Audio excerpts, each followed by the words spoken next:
Well, good afternoon, everyone. My name is Ted Gardner, and I'm an interviewer for the Library of Congress Oral History Project, very capably handled here at our public library in the History Department, which is one of the great history departments in our nation. And Dennis Daly, our camera operator, is the chief man here in our History Department, and we're grateful to him for our leadership. And today we have the honor of meeting and listening to Mr. Jack Gifford. And Jack, welcome, and as we have already told you, you're going to be in history forever. I'm flattered. And I'm sure that your family and your friends will be delighted to see this, because this gives you an opportunity to tell about your experiences in World War II, which is very important. You know, we're losing our guys pretty heavily these days, but at the same time, it's ironic. We're getting more and more people into this program as they hear about it, and people are coming out of the bushes and the woodwork, to get into this. So, let's get going with you. Where were you born, Jack? Madison, Wisconsin. Oh boy, that great liberal city. How about that? And what was your family like? Did you have siblings? And 2 brothers and a sister. oh, very nice. And my father was a builder. Uh-huh. And 2 boys in the family, and none of them went in business with it. I see. I had the similar. Disappointment to it. Right. I know what that experience is like. Where did you go to elementary school? In Milwaukee. Okay. Spent most of my life, early life, in Milwaukee. I see. In Shorewood, a suburb of Milwaukee. Okay. So elementary and then high school there in Milwaukee? Shorewood High School, yes. Okay. Okay. And as things moved along, tell us a little bit about your high school experience. Did you have hobbies, activities? What did you do at Shorewood? I loved the theater. Ah. And I was in all the usual plays, and I had a running argument with the people in charge. I wanted to write my stuff and direct my stuff. I see. And I got a chance once in a while. Not too often. Well, what did you like to do? Comedy, drama, whatever? Musicals? I really enjoy writing comedy, Oh, which is tough. it is. Comedy is tough, Yes, it is. but fun. Yes, well, I should say. Well, that's very interesting. Now, as your life went along, and you enjoyed your family, of course, your mother and dad, and your what did you feel on December the 7th, 1941? Shocked. Yes. Not really old enough or mature enough to understand exactly what the hell was going on, Right. the impact of it. Yes. And took a couple of days for it to sink in. Yes, you're right. Yes, I know. I felt the same way. My brother joined up the next day. Uh-huh. He was a freshman at Wisconsin. Right. Joined the next day. Now, were you in college by this time? No, I was still in high school. You were still in high school. Okay. All right. Well, that's very interesting. So, what did you look forward to? Were you 17 or? 17, I guess, yeah. Yeah. So you had another year to go in high It's school. an unhappy thing. The family moved to Madison, where my father's business was. And it got a bit expensive for the family to go back and forth, Right. Madison and home in Milwaukee, so the whole tribe moved to Madison. I see. And so I had, my senior year was in a completely new high school. Oh boy, Lost all my old friends. Yeah. That was very, very tough on me. that was a very tough transition, Yeah, that was- wasn't it? Especially at that age, I should say. Okay, so then you finished up high school. No. Huh? No, You didn't? went in service. Oh, you went in service before you finished up? Yeah. Well, you son of a gun. Huh? Well, I wasn't the only one, but No, then they called all the parents in June and gave them a diploma. had to have your parents' permission, didn't you, at 17 to go in? No, I was 18. Oh, you were 18 by that I time. was 18 when I I'm went in, sorry. yes. I'm sorry, yeah, right. So, what was your choice for the military? I wanted to be a Marine flyer. Yes. They wouldn't have anything to do with me. My eyes weren't good enough. I was a little bit colorblind. And then I thought, well, I'll go in the Air Force. I'll be an aerial gunner. Okay. No. They sent me to intelligence and information school. Oh, that's good. Boring. Boring. All right. Now, where was that? Someplace in Arkansas, which was rather nice after basic training at Jefferson Barracks, Yes. which is nothing. Just a big so-called Air Force basic training is terrible. It's a complete waste of time. Boot camp. No, it just. Wasn't even that good. Huh? But in Jefferson Barracks, the sun was out. And, we quartered in a girls' college. It was terrible. Young ladies would wait on us and cook our food. That was rough. Oh boy, those times were. It was such really a shock for a young fellow, coming out of a warm family experience into that. Well, yes, but as I say, I think my only answer is I couldn't be too young. 18 isn't that young anymore. Well, that's true. But maybe immature. I didn't have the full impact of where I was, what I was doing, what was ahead for me. Yes.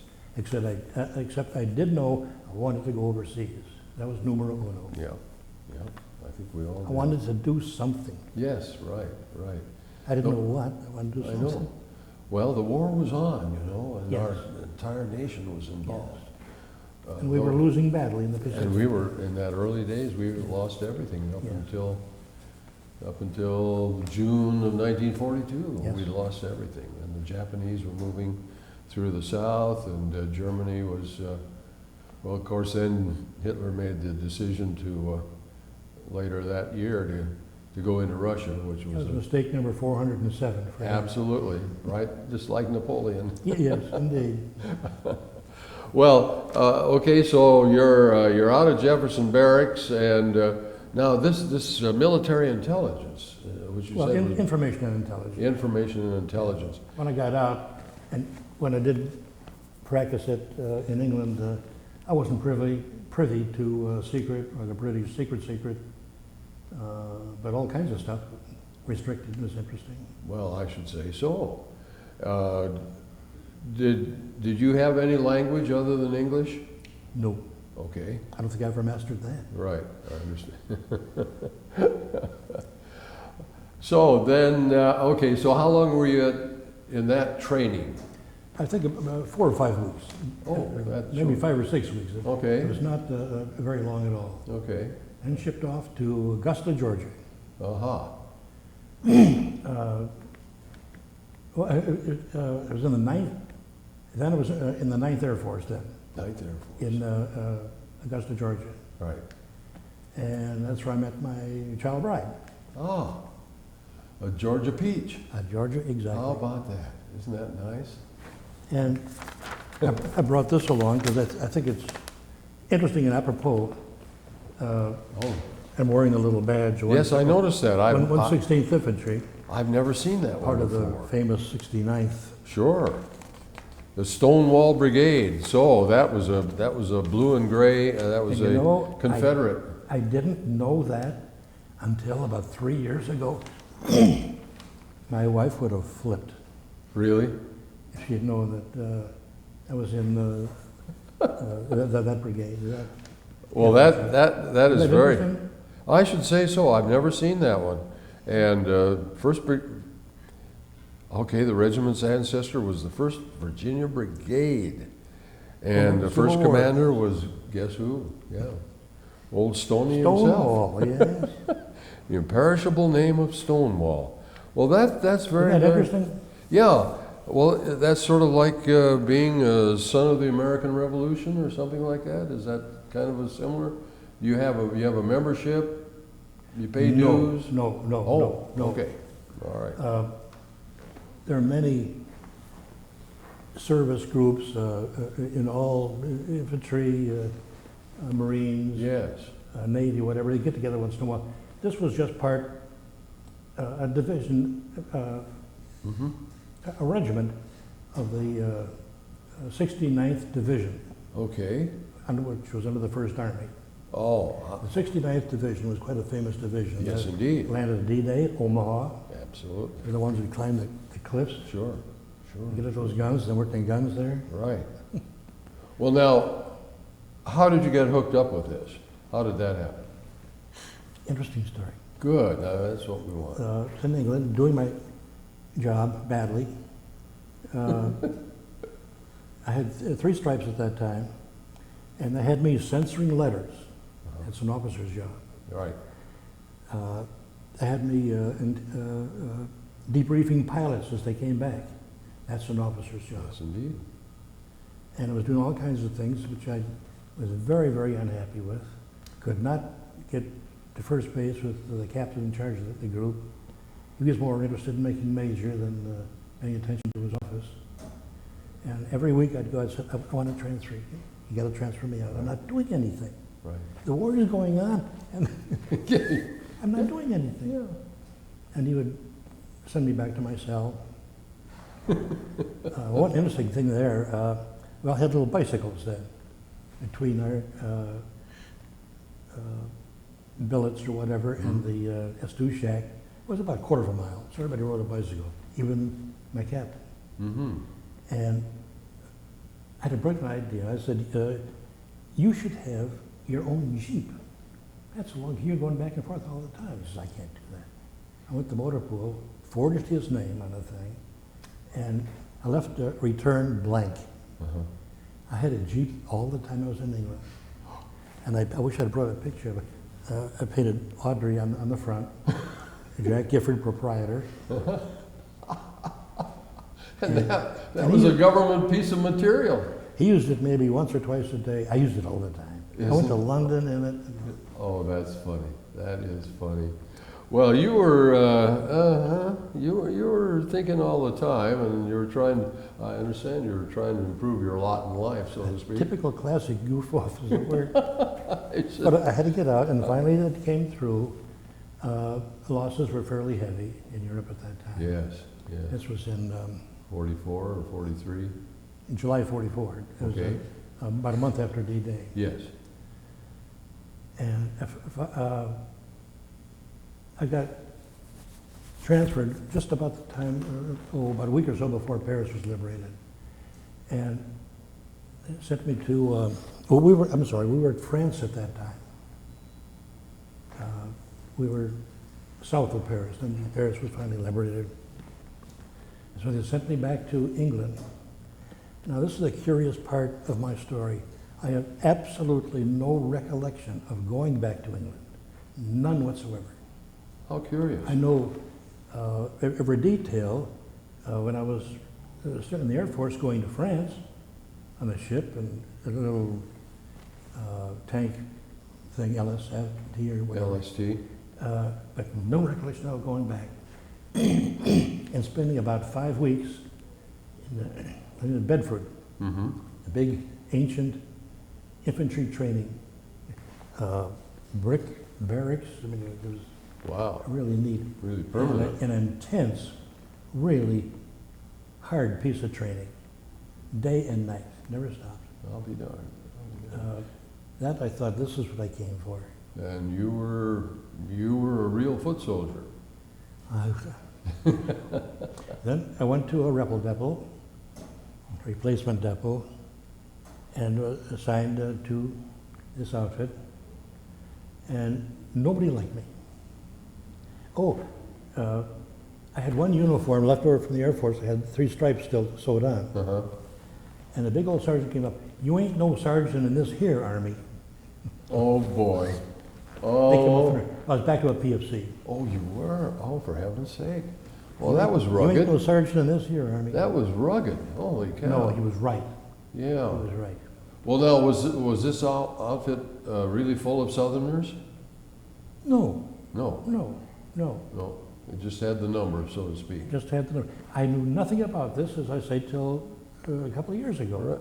Well, for gosh sakes, isn't I that didn't know what that interesting? looked like. We never had a patch. Uh-huh. We had the 69th Division patch. It's I see. a blue and gray, they're called the blue and gray division. Yes. But I had no part of their heroics, what they went through, and the hard part, because I got in so much later. We did go through the breakthrough. Okay, so you went through San Lo and No. beyond that. No. As I say, I didn't join them until August, maybe September of '44. Okay. And And so you were going across northern France. yes. You were moving across northern France toward The other thing, the Rhine. Oh yeah. other Give us part missing, I have no recollection of going back to France. Really? Coming and going absolutely blank. You must have been bored out of your skin. Isn't that weird? I should have remembered something about it. Well, that's something I know. Maybe. I've thought about that for years and years and I'll years. bet you have. I'll bet you It have. didn't really bother me, but I should know. But nothing has really clicked to turn it Nothing. on. But I remember too many other details. Yes. I remember in the infantry training at Bedford, shooting every weapon the Army had, plus all the German weapons. We become familiar with those. Of course. And every detail ended up on mortars because I accidentally, I think, your target was an old burned out tank that didn't have a turret, pulled by another tank. Yes. And we popped in our shells, and we dropped 3 shells and hit that damn tank as it was moving about 5 miles an hour. And the guy said, "Gifford, I think you're going to be a mortar man." That's why I ended up in mortars. That was just a happy accident, you know. Oh. I could never do it again. Oh, I know. Well, well, tell us about moving across France. Do you remember going toward the Rhine, or? We were some of the first troops to cross the Rhine, Oh, you were.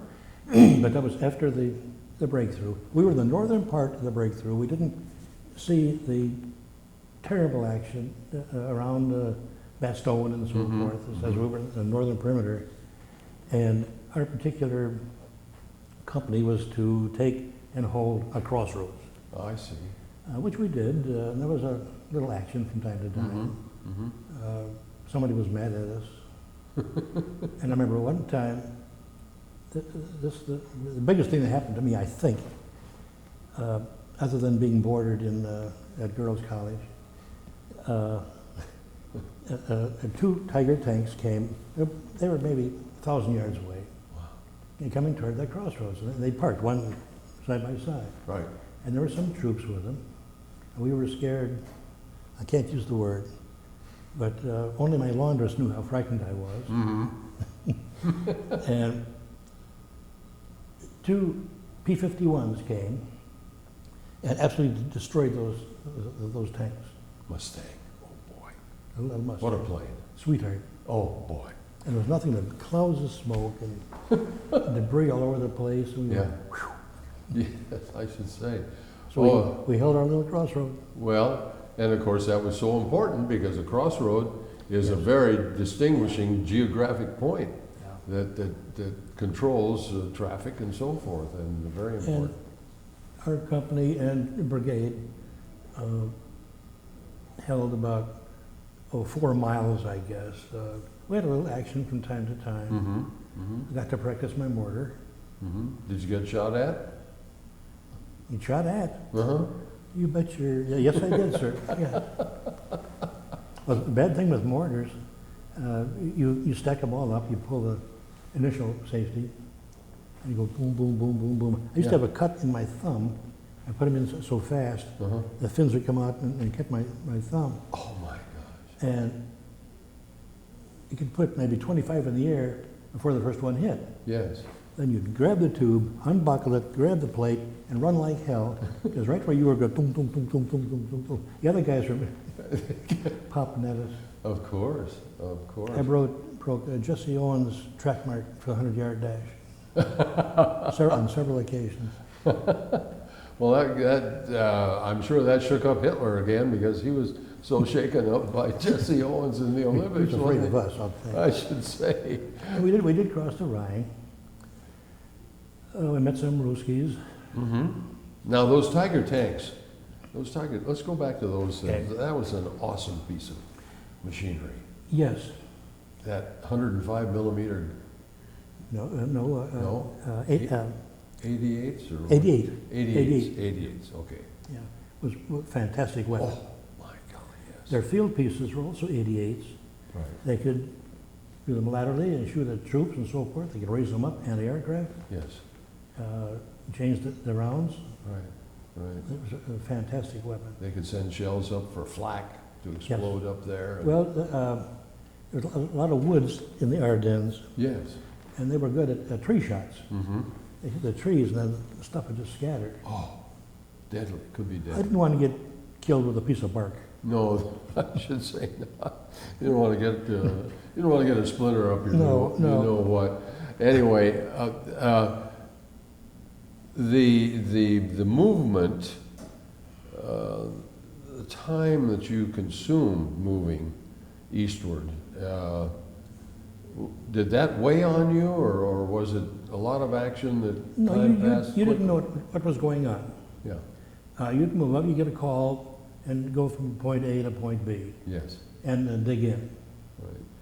And the ground was hard as a brick. As soon as you got dug in, and say, "Okay, pack up, we're going to take off." That happened, believe me, time after Oh, time yeah. after time. How about the weather?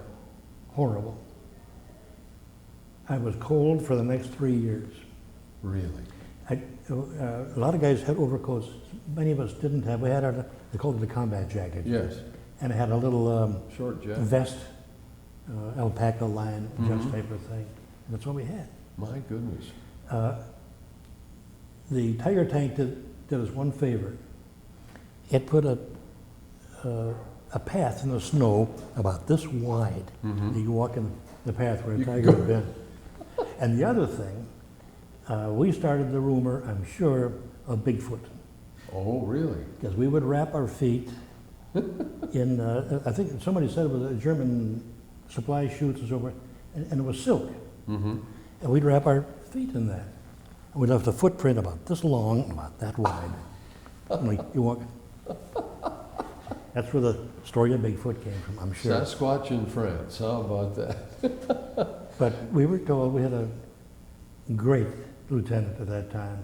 Every other word was, "I'll tell you what I'm going to do." He was a Tennessee boy. Oh, yes. And he didn't know anything about this, neither did I at the time. Huh. And he used to harp on us to take care of your feet.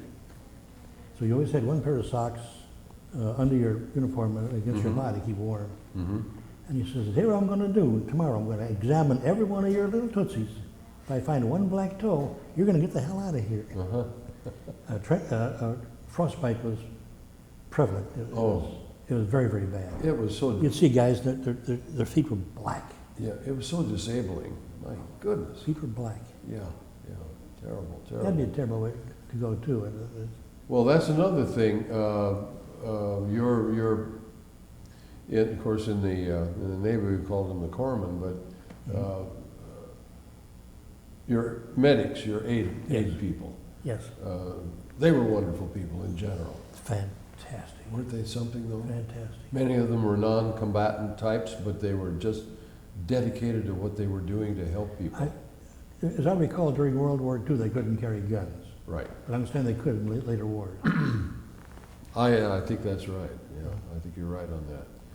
Yes, they were so they were well trained, Fantastic, dedicated. fantastic. Yeah, right, right. So then you crossed the Rhine, and then you were headed for the Elbe and so forth, or what? No, we were steered south, I believe, to Mannheim. Oh, And I ended up the war in Mannheim. oh, you did. Yeah. Uh-huh.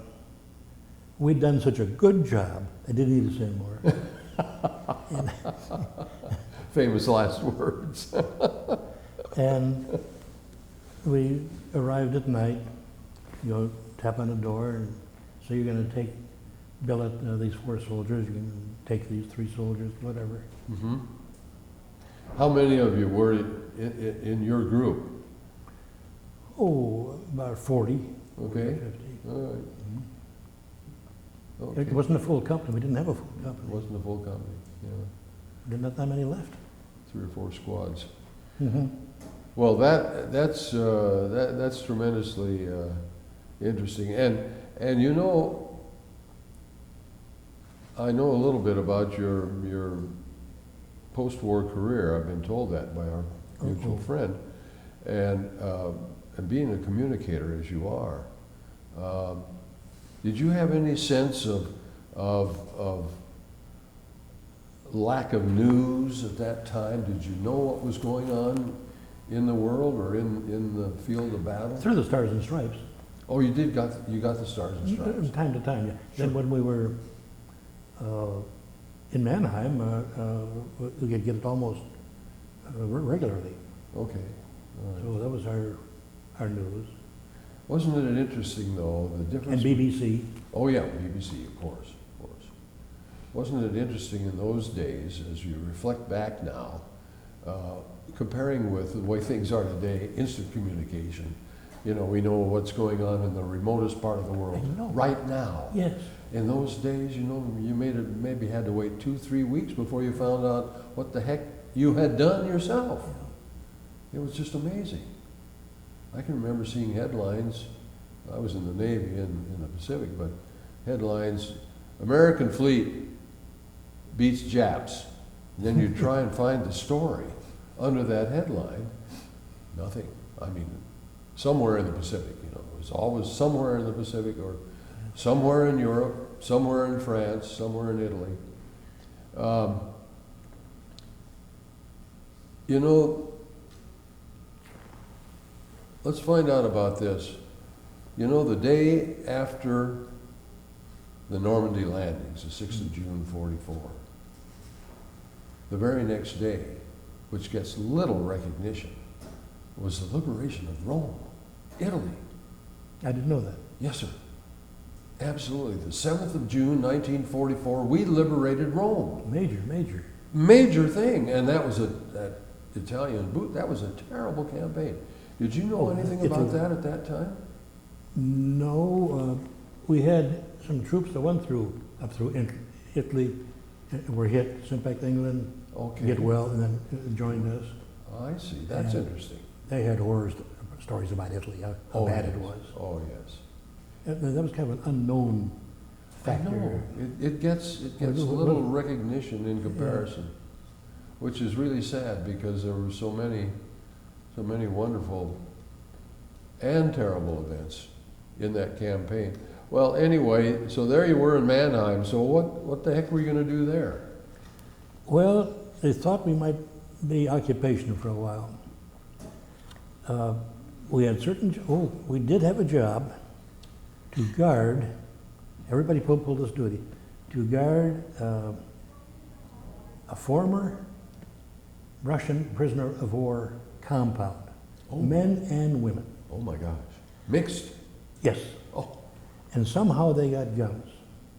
And this compound was right across the street from a big German supply heavy vehicle, tanks and weapons carriers and all that. So we would spend our guard duty inside of a tank because bullets would bounce off that thing all night. The carryings on in the Russian compound. Bang, bang, bang, bang, bang. They shoot. They had arms? Yes. I don't know how they got them. For heaven's sake. That's when I got my motorcycle. Now tell us about that. Well, it was with a little Russian, and I had some stones, what the heck, ones with a little star on them, sapphires. Oh, sapphire. I had four-star sapphires. Ooh. And this Russian really wanted it. He says, I'll trade you a motorcycle. So I traded my sapphires for a motorcycle. I've never ridden a motorcycle in my life. And I traded that for something, I don't remember what. That was a Russian-built motorcycle? I have no idea. For heaven's sake. It was a lot of chrome on it, very thin, beautiful. Oh my gosh. Wish I'd had the sapphires. Yeah. But they were bad. You've had some of the They were wild. strange experiences, I tell you, in a relationship with people. Well, that Russian thing, that must have been kind of wild. That compound, they were kept in that compound? They couldn't get out? No, Okay. no. And they did have guns? Because they didn't know what the heck to do with them. Oh. Sure. You can't just, well, there must have been maybe 1,000, maybe more. I Good don't know. heavens. How Because you can only see a small group at a curious. time. Yeah. I wonder if anybody's ever written anything about something like that. I don't think it was that important. Uh-huh. I think after a while, they just said, let's turn them loose, put them on a train or something, and send them back to Russia. We didn't pay much attention to it. We were kind of teed off that we had to waste our time watching them. Right, right. So how long did you stay there in Mannheim? Boy, Several months? several months, yes, Mhm, mhm. yes. So this would have been in middle, or toward the end of 45? Yes. Now, did you hear about the atom bombs over on the east side of the world? Eventually, yes, Uh-huh. eventually. Uh-huh. Was there a lot of talk about it or anything special? Or was Well, it- I meant the war was over. Yes. Of course, it was over for us in, what, March or April, Yes, right, and in August in Japan. right. I think it was August. Yes, you're exactly right. Yeah, VE Day was July something in 45, and then of course I don't remember. VJ Day was this September, actually, when it was finally over. Certain things didn't make a great impact on us. I mean, nobody said, whoopee, we dropped an atom bomb. What the hell's an atom bomb? Yes, right. We didn't know what I that. remember when Roosevelt died. Right. Everybody just kind of shrugged their shoulders. Sure. Nobody stood in the corner and cried. Yeah. I mean, okay, we got other things to think about right now. It was a weird experience. Yes. Nobody cared. Some guys did. Yeah. Sure. Sure. But it was not a major thing. Well- Not with my group. Elsewhere, I don't know. Yeah. Well, you're exactly right. You express it very well. We were separated, really, from Yeah, from the outside from world, reality. so to speak. From reality. Absolutely, absolutely. Well then, okay, so here you're winding down the end of the war, and I think it was in December. I heard that making rid of Jeep shows needed a writer. oh, So I said, I'm a writer. hey, I wrote letters to my folks. I wrote to my girl. I'm a writer.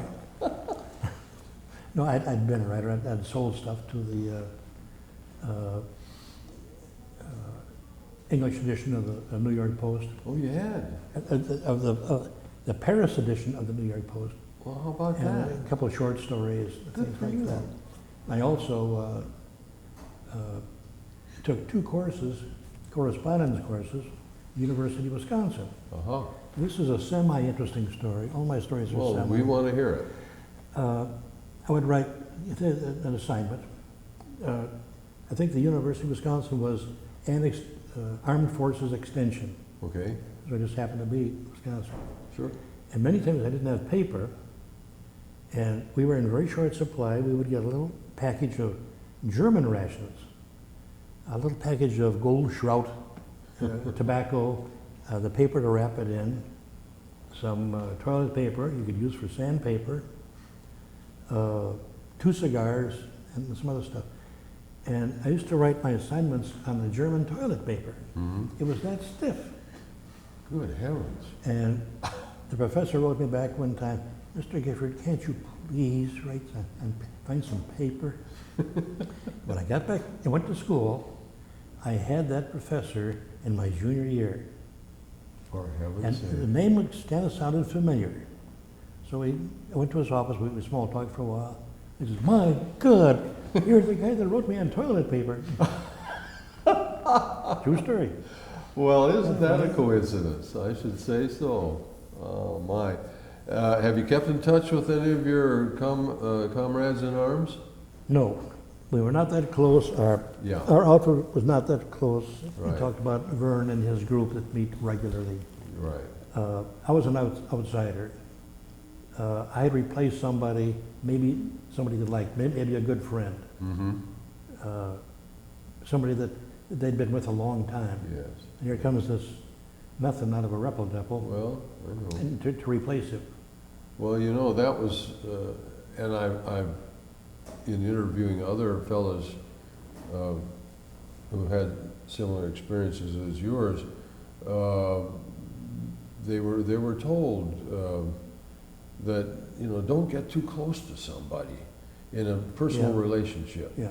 Because if you lose them, it can hurt you very badly, you know. And so you had to have sort of an air of standoffishness, I guess, in a way to, as self-protection. I was a friendly guy. I wasn't very friendly. I know it, I know it. I had, I guess my closest little buddy there was a little bitty Jewish guy, a lovely person. We called him Einstein because he had hair like this.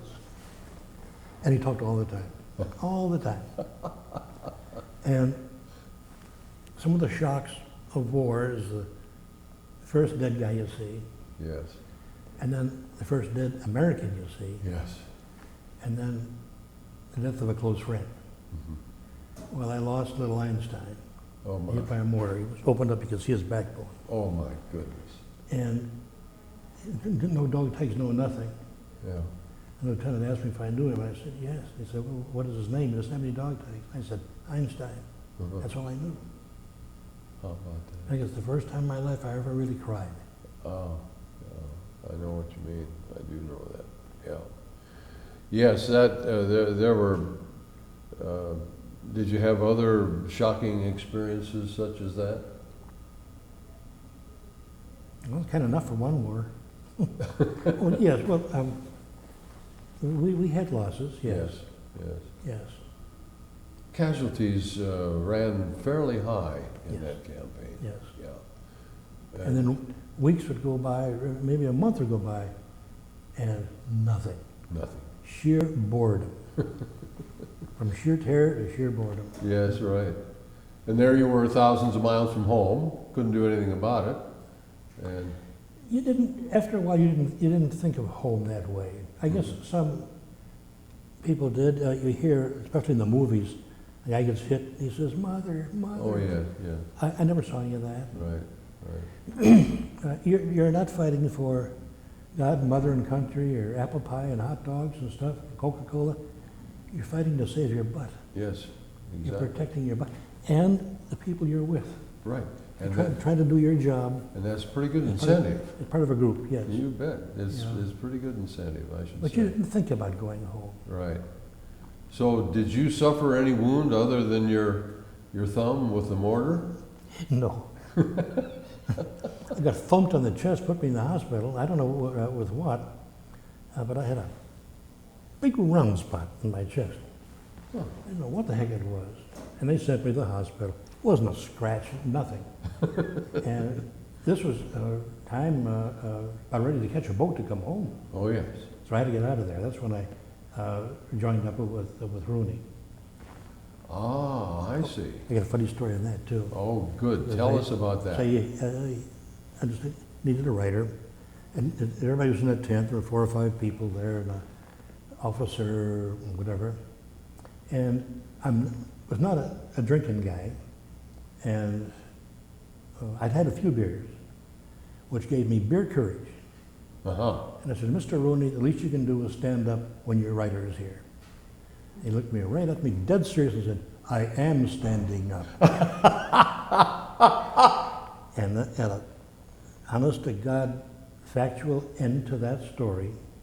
Just a few years ago, maybe 5 or 6 years ago, Rooney was traveling around the country in Sugar Babes with Ann Miller. Two Sure, over great the dancer. hill people, but Beautiful dancer. it was a delightful show. Yes. And he was staying at a hotel in Kenwood. And I called up, I talked to someone in his group, and he said, did you play golf? I said, well, not anymore. I said, well, come out and have breakfast with us then. So I came out, and I walked up to the table, and I said, Mr. Rooney, least you can do is stand up when your writer's here.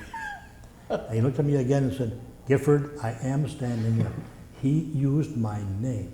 What a memory. Gifford, I am standing up. Isn't that amazing? Isn't that fantastic? Isn't that something? I've heard that about him, that he just had a steel trap He was mind. a true genius. Yes. He could turn it on and off. He could get very serious, get slapstick funny, Yes. get very patriotic.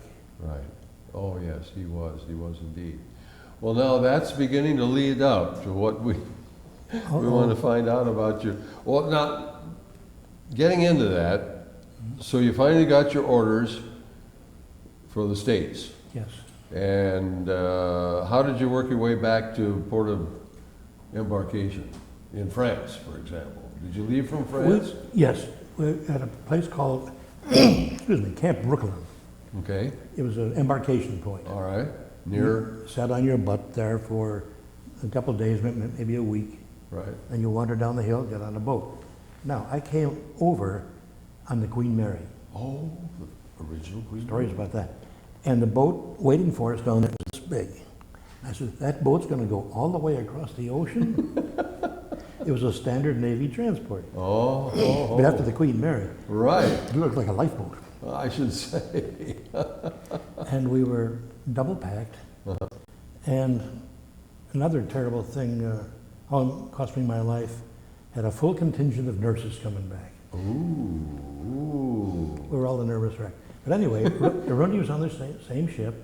We gave 15 shows in 17 days. My goodness, did you write the material for the Yes. shows? Well, I didn't write his stuff. There's some things for him, yes. Yeah, yeah. Now, what was his attachment in the service? I guess like special services He was in the Army. though. to entertain the troops. Yes, yes, yes. Which was so important, absolutely. We were a little upset that he got the Bronze Star, for working close to the front. Close to the front. Yeah, Bronze Star is for bravery. That was another time zone. Yes. That's yeah. all right. I guess he deserved it. Okay, I He guess brought a so. lot of home to a lot of Yes. young men. And, building up the morale was a very important thing. Yes.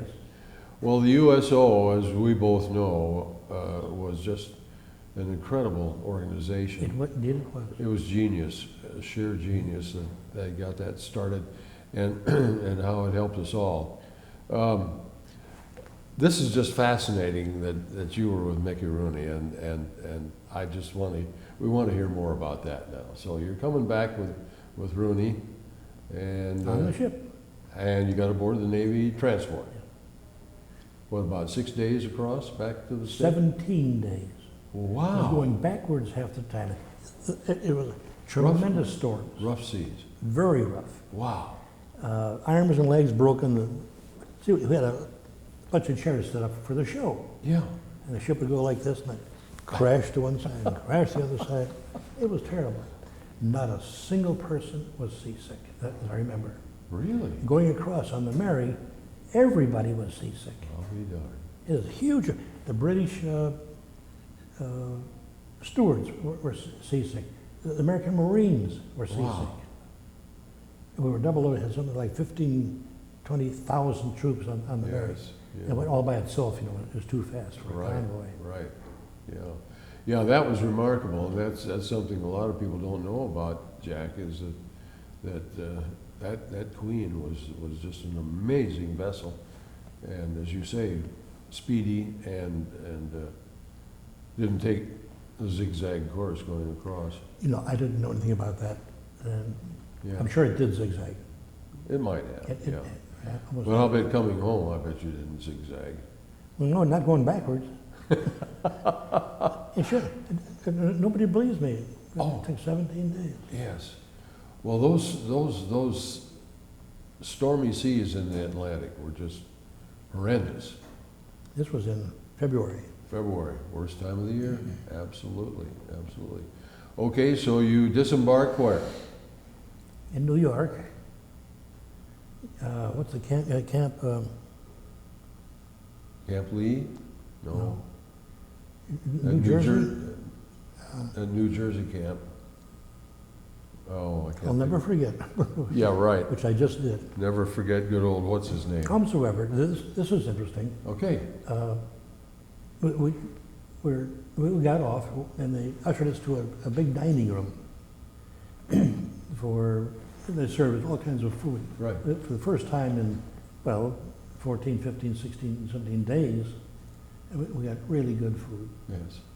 And one guy went back. He wanted to get seconds or something. And the guy behind the food thing, we ain't giving seconds to nobody. And my lieutenant, take him 30 seconds, like, up there, just, you give that son of a bitch all he wants to eat, right now. Oh, boy. Right now. How about that? And he patted his 45, pat, pat, pat, pat, pat, pat. Yeah, right. I've got the enforcer right here. And we all had to get back on the ship, Uh-huh. sleep that night. Rooney got about 5 of us off early. And his 7'6" wife met him. She was very, very tall. Which one of the wives was she? I don't know. Not Ava Gardner, but No. I forgot the name. She was quite tall. Well, to Rooney, everybody was tall. Everybody. And he got us off. We went to a nightclub. Uh-huh. Here's a bunch of goofy, rough, tough, a bit uncouth GIs. Yeah. Then we had to go back to ship, and he went through the business of signing out and, Sure. and getting your discharge paper Papers and and everything. a couple of bucks. I took my discharge there, so I could get down to Chapel Hill, where my bride-to-be was still going to school. Oh. She went to Chapel Hill. She's a North Tar Carolina. Heel. She's a Tar Heel. How about that? And spent a couple of days there, and the housing was very short. I had to share a room with a full chicken colonel. Oh, boy. And here at that time I had one little stripe. And I kept going like this, sir. He said, don't call me sir, the war is over. Yes, sir. I know, I was nervous. it gets ingrained in you. He was Sure, a absolutely. real nice guy. We went out and had a few drinks and so Sure. forth. Very, very nice guy. Yes, I should say. Well, And then that. he said, Audrey would have me to lunch at her sorority house. Mm-hmm. And this colonel said, Jack, now watch it. Watch your language. Okay. And he was right. You had to stop and think a couple of times. Well, I'm sure you were the utmost gentleman, of course. I was Absolutely. nervous. Absolutely. Well, and in those days, of course, Chapel Hill was kind of a small town. It's changed a lot since then, And they hadn't, at that time, had women students for too long. right. That's what we knew. Now, did you take advantage of the GI Bill? I did indeed. Boy, that was a savior, wasn't it? It was indeed, yes. Weren't we lucky to get that? Yes, I should I went to say. the University of Wisconsin, University of Wisconsin. Class of what? 50, 50. class of 50. All right. Very good. All right. Now, I gotta tell you, yeah. I have a BS in English. Figure that one out. Bachelor of Science in English. Bachelor of Science in I English. took everything that ended in ology. Okay. Oh, that is curious. Okay. All right. So now you're out of college. Obviously, with your experience and your talent and everything, you had something in mind. What experience, what talent. I did make the rounds at the end of my senior year to radio stations and agencies in Chicago and wrote stuff. And at that time, WLW in Cincinnati they were looking for a writer that had a contest. The Nation Station. And I sent a script I'd written in school. And I got a call from the guy and said, we read your script and you won a prize and you got a job with WLW.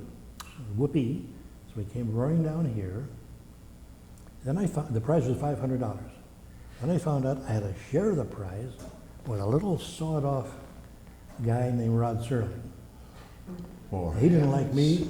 and share the prize, and I didn't like him. Why did you have to share the prize? Because we were both won. Oh, you both won. It was a tie for first place. For heaven's sake. We became very close friends. Isn't that something? Now, he was an Ohioan too, wasn't he? Yes. I mean, not too, but, No, he's from the east. pardon? He was from the east. Oh, somewhere. I see. Okay. All right. And he had that distinctive voice and that distinctive delivery. He didn't really talk like that. When he was on the air, he talked like this, and Uh-huh. took it to the Twilight Zone. Right. He was very open, very clear voice. I think he might have been just very nervous. Either that or he decided That to became a pattern with him. That's set set a mark that way. He's a fantastic writer. Oh, my goodness, yes. Very prolific, very prolific. Very creative, my goodness, I should say. Okay, so you came to WLW, good old River City, and here you are now. What's happening I now? was a staff writer. We all were staff writers. I should mention this because it's kind of fun. Every Friday, without exception, we'll get in line, three of us, march down to the program director's office and demand, or ask for two things, a raise and writer credit. Is it? Writer credit. You're not going to get a raise, and you're not going to get writer credit because you're just staff writers. So, Just meet. oh, for heaven's sake. But every Friday we'd march down. And that never worked. So much for that, huh? But I love the station. Well, you must have gotten a raise somewhere along the line. Well, the union said escalator. Yeah, right.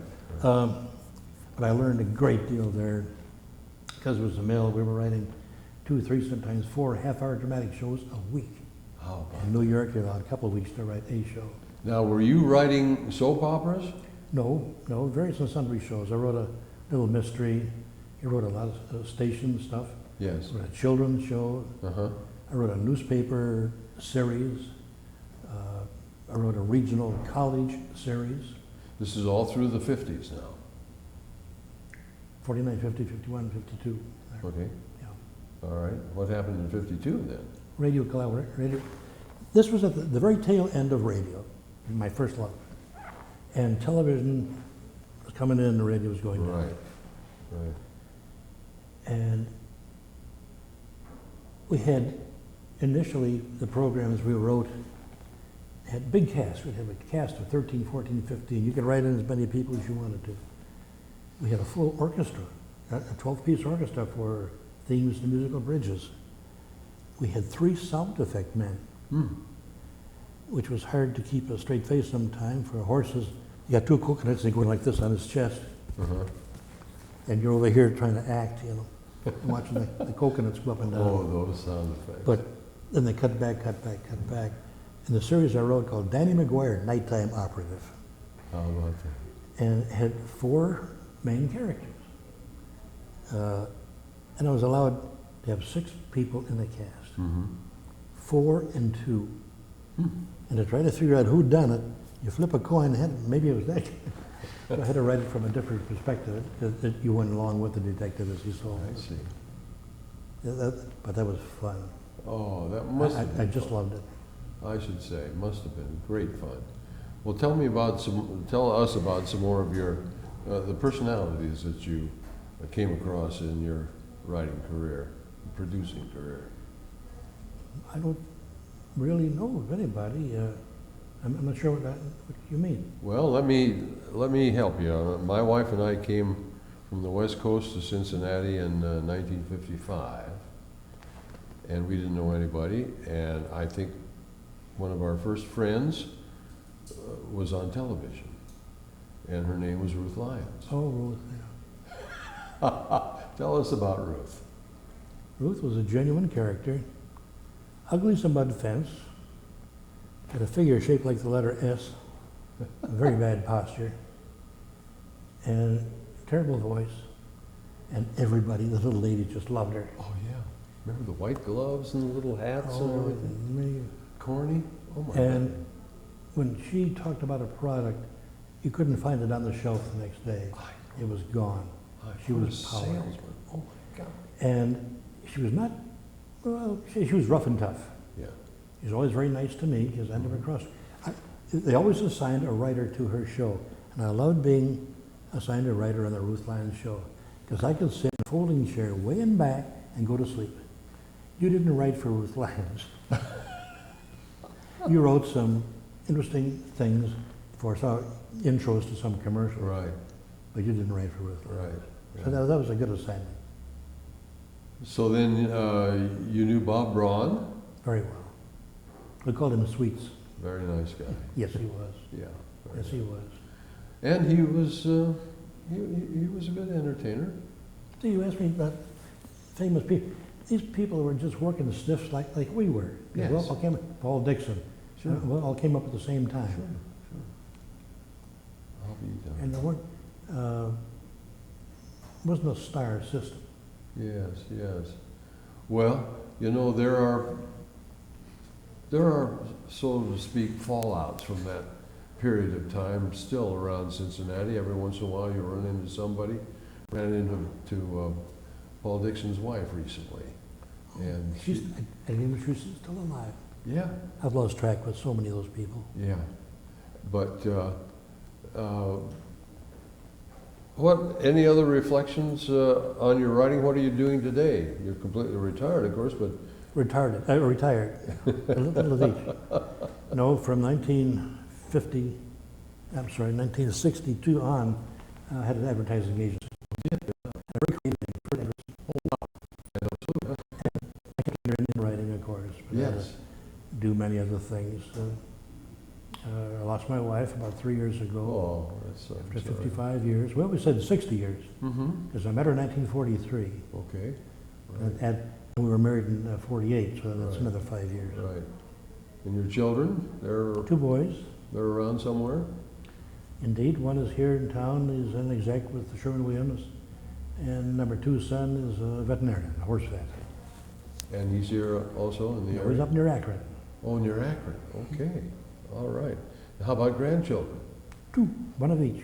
One of each. And granddaughter is a teacher, and she up and bought a gym a couple of years ago where she teaches little kids tumbling and Oh, yes. carrying on and so forth. Oh, isn't that great? She has about 500 kids, I guess. Oh, my goodness. And she's halfway through getting her master's. Oh, how wonderful. And grandson is kind of a halfway scientist with a very complex drug company, Uh-huh. using terms I fail to understand. I know. And doing It's a very different well. language, isn't it? I should Doing say. very well. Well, I'm sure that your family is so proud of you, Jack, and reflecting on your great experience with the creativity that you've done over the years, and your dedication during World War II, which we all understand and we all appreciate. And of course, we're reflecting today in many ways, about what goes on in the world today, and that's another story for another time. But it's just been wonderful to have you here. Now you're on tape forever. And lo and behold, you know, people can get you on the internet eventually, look you up and say, I wonder what Jack Gifford used to do. That's kind of scary, isn't it? Isn't that though? You're exposed forever now. But it's been a real pleasure and an Well, thank honor you to be very with much. you. Thank you Thank so you, sir. much, and God bless.